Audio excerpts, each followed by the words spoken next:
আমাদের কি এনেছে দেখো, কত সবজি এনেছে। আর এইটা কি এনেছে দেখো, শাপলা।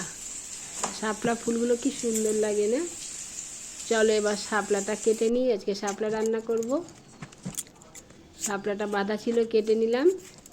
এই যে একটা ছাড়ালাম, কিন্তু একটা করে ছাড়াতে দেরি হবে, চলো সব কটা একসঙ্গে ছাড়িয়ে নিই।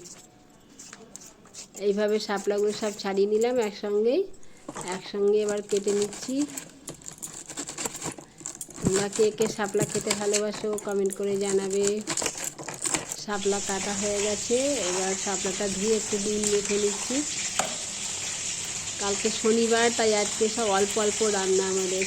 মাছ করছি তো, কাল শনিবারে মাছ খাই না, আজকে অল্প রান্না। এই দেখো নুন দেওয়ার পর কত জল বেরোচ্ছে, এই দেখো।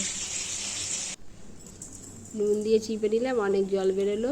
আর ইলিশ মাছ ভাজার তেলটা ছিল, ওইটার মধ্যেই কালো জিরে আর কাঁচা লঙ্কা ফোড়ন দিয়ে দিলাম।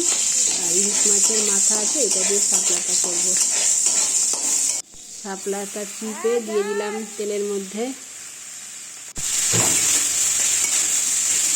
কত শাপলা দেখলে তো, রোজে একটুখানি হয়ে যাবে। সর্ষে বাটা দিয়ে ইলিশ মাছ করেছি অল্প করে, কালকে শনিবার, কালকে নিরামিষ খাবো, তাই আজকে সব কিছু অল্প অল্প রান্না। ইলিশ মাছের মাথাটা দিয়ে দিলাম, দেখো কয়টুকু হয়ে গেছে শাপলা। আর একটু পটল ভাপাও করেছি, এই দেখো কয়টুকু ইলিশ মাছ। এটা ইলিশ মাছ সর্ষে বাটা দিয়ে। আর এইটা ট্যাংরা মাছ আমার যা করেছে দিয়েছে। আর এইটা হচ্ছে শাপলা, আর এইটা করেছি দেখো পটল ভাপা করেছি।